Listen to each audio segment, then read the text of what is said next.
लिए आज बायो है। बायो का चैप्टर कितना है जी? 4 है ना? 3 है कि 4 है? चैप्टर 3 बायोलॉजी, बायोलॉजी है ना? चैप्टर कौन है? चैप्टर 3 क्या है? परिवहन। परिवहन यानी ट्रांसपोर्टिंग, ट्रांसपोर्टिंग यही ना है? ट्रांसपोर्टिंग। ट्रांसपोर्ट का मतलब क्या होता है? मुंह से कलम निकालो। ट्रांसपोर्ट का मतलब क्या होता है? सबसे पहले जानिए कि ट्रांसपोर्ट, ट्रांसपोर्ट है ना? ट्रांसपोर्ट का मतलब क्या होता है? ढोना, एक जगह से दूसरे जगह पहुंचाना। तो हमारे शरीर में कोशिकाओं तक विभिन्न पदार्थों को हमारे शरीर तक पहुंचाने और उसमें हानिकारक पदार्थों को बाहर निकालने, यानी इनकमिंग और आउटगोइंग तक की जो प्रक्रिया होती है वही क्या कहलाती है? ट्रांसपोर्टिंग, परिवहन। यानी हमारे शरीर में ऊर्जा के लिए कुछ तो चाहिए कि नहीं चाहिए?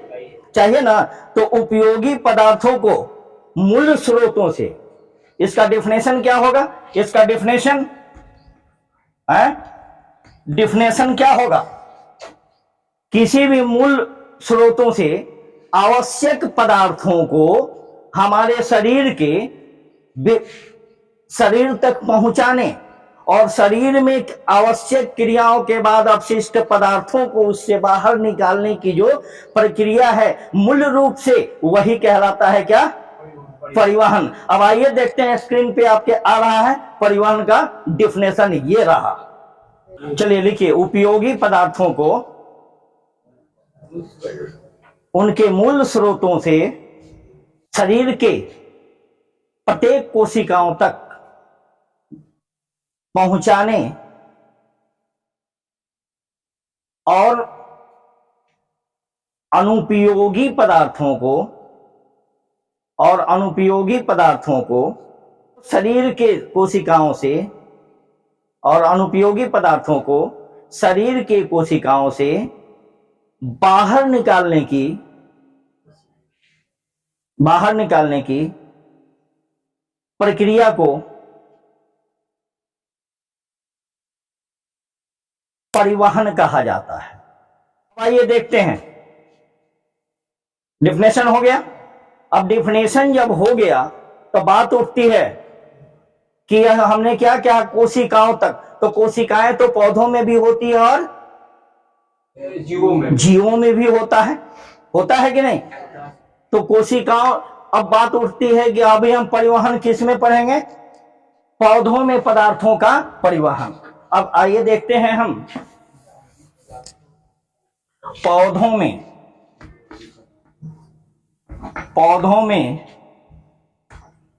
पदार्थों का परिवहन। ठीक है? पौधों में पदार्थों का परिवहन कैसे होता है? देखिए, सबसे पहले पौधे जमीन में होते हैं, उसमें जड़ होता है, तना होता है, टहनियां होती है, तना को ही टहनी कहते हैं, पत्तियां होती है, पत्तियों में रंध्र होता है, छिद्र होता है, इन सब का काम है। तो इसमें दो चीज हो, परिवहन के लिए पौधों में दो चीजें होती है, एक जाइलम और दूसरा फ्लोएम। पौधे में परिवहन के लिए दो चीजें होती है, क्या? जाइलम और फ्लोएम, है ना? जाइलम और फ्लोएम, इसको हिंदी में क्या कहा जाता है? वही चीज कहा जाता है, जाइलम और फ्लोएम। ठीक है? जाइलम और फ्लोएम। अब जाइलम का क्या काम है और फ्लोएम का क्या काम है? तो जाइलम क्या करता है? मान लो ये पौधा है, ठीक है? इसके जड़ हैं, बहुत सारे जड़ हैं जमीन में, ठीक है? ये तना है, ये पत्तियां हैं, दिखाई दे रहा है ना? हाँ है, ठीक है? एक को बनाते हैं सारा, पत्ते से क्या मतलब है? ये जाइलम जमीन से, पृथ्वी के अंदर से, मिट्टी से, खनिज लवण और जल को लेकर पौधे के विभिन्न भागों पत्तियों तक लेकर आता है। ये तना होते हुए कहां आता है? पत्तियों में। ठीक है, खनिज लवण और आवश्यक सामग्री जल के साथ लेकर पत्तियों तक पहुंचता है। और पत्तियों में क्या होता है? प्रकाश संश्लेषण की प्रक्रिया होती है। ये तो जानते हैं। पत्तियों में कौन सी प्रक्रिया होती है? प्रकाश संश्लेषण, है ना। प्रकाश संश्लेषण की क्रिया होती है। अब प्रकाश संश्लेषण के क्रिया के द्वारा ग्लूकोज का निर्माण होता है। यानी पौधे कैसे होता है ये आगे चल के हम देखेंगे इसी पाठ में। प्रकाश संश्लेषण की क्रिया के द्वारा पौधे अपना भोजन का स्वयं निर्माण करते हैं। ठीक है, हमने आपको पढ़ाया था कि परपोषी स्वयं पोषी पढ़ाए थे। तो जो अपने भोजन के लिए स्वयं बनाता है वह क्या स्वपोषी कहलाता है। परपोषी अपने भोजन के लिए दूसरे पर आश्रित रहता है। ठीक है, अब देखिए पौधे अपना भोजन बनाते हैं और भोजन जब बन गया तो इकट्ठा रहेगा क्या? रे तमन्ना, इकट्ठा रहेगा। भोजन बना के चुपचाप रख दो तो अरुआ जाए, नहीं अरुआ जाए, देहाती भाषा में अरुआ जाए। जैसे राजकुमार आया है जी, नहीं आया है राजा कुमार, उसका खीरे में अरुआ गया था परसों। तब क्या उसका उपयोग होना चाहिए? उपयोग हम लोग क्या करते हैं? तब ये बने हुए भोजन को पौधे के विभिन्न भागों तक पहुंचाना भी जरूरी है ना। तो पहुंचाने का ये क्या करता है? खनिज लवण। ये क्या करता है? खनिज लवण। और क्या लाता है? जल। और क्या लाता है? जो भी उसकी जरूरत की चीजें हो, जल को लाता है, पौधे के कहां तक पहुंचाता है? यह कहां पहुंचाता है? पत्तियों तक। अब पत्तियों में क्या होता है? पत्तियों में भोजन बनता है। भोजन बनता है कैसे? भोजन बनता है किस क्रिया के द्वारा? प्रकाश संश्लेषण क्रिया के द्वारा भोजन बनता है। भोजन तो बन गया, बन के तैयार हो गया। देखो पानी चू रहा है इसके मुंह से, पूछ लो, जाने दो। अब इस भोजन को क्या करेंगे? शरीर के विभिन्न भागों तक पहुंचाना जरूरी है। ये तो बेचारा ढो के लाया, तो जे ढो के लाएगा वह खाली मरेगा, एक एक गोरा कमाएगा। तब ये फ्लोएम का काम क्या है? पौधे के बने हुए भोजन तैयार भोजन किसका? जो प्रकाश संश्लेषण क्रिया के द्वारा पत्तियों में तैयार हुआ पूरे बने हुए भोजन को क्या करता है? नहीं दिखाई दे रहा है। पौधे के विभिन्न अंगों तक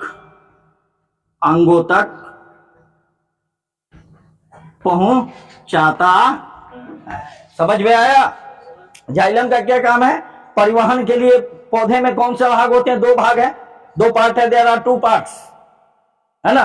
कौन कौन? जाइलम और फ्लोएम। जाइलम का क्या काम है? खनिज पदार्थ और जल को धोकर कहां ले जाना? पत्ती क्या करता है? प्रक्रिया के द्वारा क्या बनाता है? उसमें क्या बनता है? ग्लूकोज, है ना। ये आगे चल के हम बनाएंगे कैसे टूटता है। ठीक है, भोजन बन गया। क्योंकि हमको देखना है अभी परिवहन क्या है। भोजन बन गया, बने हुए भोजन को शरीर के विभिन्न अंगों तक पहुंचाना जरूरी है। हम जब भोजन करते हैं तो ब्लड बनता है ना। वहां कहा जाता है हार्ट में, एक वहां रिफाइन होता है, फिर धमनी और सीरा दूर होती है, शरीर के विभिन्न अंगों तक पहुंचाया जाता है। तो ये भोजन जो है, बने हुए पदार्थ कहाँ जाते हैं? शरीर के विभिन्न अंगों तक। ये पहुंचाने का काम कौन करता है? या फ्लोएम करता है। फ्लोएम ढो के ले जाता है और यह प्रक्रिया निरंतर चलती रहती है। इसी को क्या कहते हैं? पौधों में परिवहन। That's all. Any problem? अब जाइलम क्या है और फ्लोएम क्या है, डिटेल्स में परिभाषा लिखने के लिए आपके स्क्रीन पर आ रहा है। ये जाइलम एक संवहनी उत्तक है जो पानी और विघटित खनिज को जड़ से अवशोषित कर शेष पौधों तक पहुंचाता है। और फ्लोएम एक संवहनी उत्तक है जो पौधे के हरे भागों से पौधे की बाकी हिस्सों में प्रकाश संश्लेषण के दौरान तैयार घुलनशील कार्बनिक यौगिकों को स्थानांतरित करता है। समझ गए? अब देखो हमने दो चीज सीखा, कौन कौन है? जाइलम और फ्लोएम, यही ना सीखे? ये दोनों जो है जाइलम और फ्लोएम को हम कहते क्या हैं? बोकवा के।